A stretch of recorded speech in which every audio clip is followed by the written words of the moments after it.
ABN Marathi news मध्ये आपल्या सर्वांचं स्वागत आहे। ताज्या बातम्यांसाठी एबीएन मराठी न्यूजला सबस्क्राइब।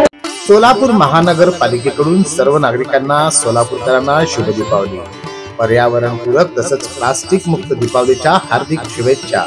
दिवाळीचा आनंद द्विगुणित करा, त्यासाठी मोठ्या आवाजांचे फटाके टाळा, जेणेकरून ध्वनी प्रदूषण होणार नाही। मोठ्या आवाजांच्या फटाक्यानं बहिरेपणाही येऊ शकतो।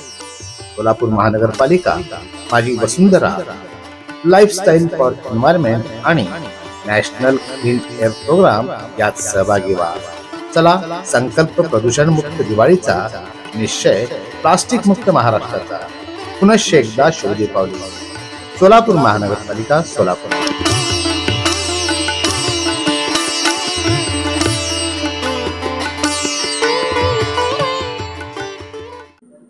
आस्था सामाजिक संस्थेने घातले निराधारांना अभ्यंग स्नान, नवीन कपडे, दिवाळीचा फराळ आणि फटाके फोडून केला आनंद व्यक्त। 200 महिलांना साड्या वाटप, निराधाराच्या चेहऱ्यावर आनंद पाहिला की आपण दिवाळी साजरा केल्याचं समाधान वाटते। ॲडव्होकेट संतोष नावकर। आस्था सामाजिक संस्थेच्या माध्यमातून गेल्या 9 वर्षापासून फुटपाथवरील वंचित, निराधार अशा लोकांना अभ्यंग स्नान घालून त्यांना नवीन कपडे, दिवाळीचा फराळ देऊन त्यांच्या समवेत फटाके फोडत दिवाळी साजरी करतात। त्यांच्या या कार्यामुळे निराधारांच्या चेहऱ्यावर समाधान आणि आनंद दिसतो। हे पाहिलं की आपण दिवाळी साजरी केल्याचे समाधान वाटते, असे मत ॲडव्होकेट संतोष नावकर यांनी व्यक्त केले।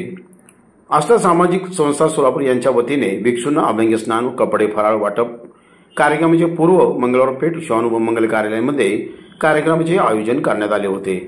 यावेळी ॲडव्होकेट संतोष नावकर हे बोलत होते।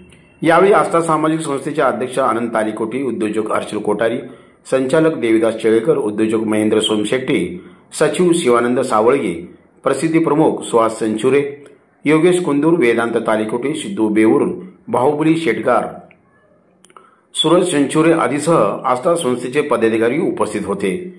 यावेळी भिक्षुकांना अभ्यंग स्नान घालून त्यांना उठणे, तेल, साबण, नवीन कपडे, लाडू, चिवडा, शंकरपाळी, मिठाई बॉक्स, फटाके, फुलभाज्या, झाड व दिवाळीचा पदार्थ भेट देण्यात आला। तर 200 महिलांना साडी, फराळ वाटप करण्यात आले। कष्टकऱ्यांची व भिक्षुकांची झाली दिवाळी गोड। आस्था सामाजिक संस्थेच्या वतीने भिक्षूंना व कष्टकरी आणि निराधार लोकांना अभ्यंग स्नान घालून त्यांचा यथोचित सन्मान करून दिवाळीचा फराळ देण्यात आला। 150 ते 200 लोकांची दिवाळी गोड झाली आहे। आपण त्यांचे अंघोळ घालून दिवाळी साजरी करणार आहोत। त्यामध्ये त्यांना नवीन कपडे, त्यानंतर फराळ, महिलांना साडी वाटप असतील, त्यांच्यासोबत दिवाळी गोड व्हावी हाच आमचा उद्देश आहे। तुमची दिवाळी झाली म्हणजे आमची दिवाळी साजरी झाल्यासारखा एक आनंद तुमच्या चेहऱ्यावरती जर पाहिलं तर आम्हाला समाधान वाटतं। मी सर्वांना विनंती करतो, कृपया त्यांनी समोर अभ्यंग स्नान। अध्यक्ष आनंद तालीकोटी, हर्षल कोठारी, देवीदास चेळेकर, योगेश कुंदूर आणि उपस्थित सर्व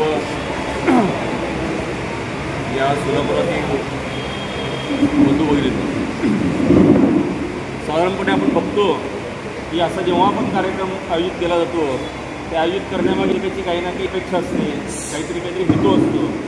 आता कुणीतरी भवानीपेठेत काही कार्यक्रम केला तर त्याला त्या भागातून नगरसेवकासाठी उभं राहायचं असतं, म्हणून असा काहीतरी विशिष्ट हेतू करत असतो।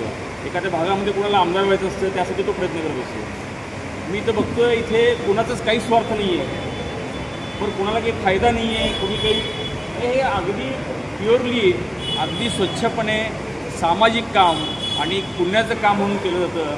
मला खरंच आनंद झाला।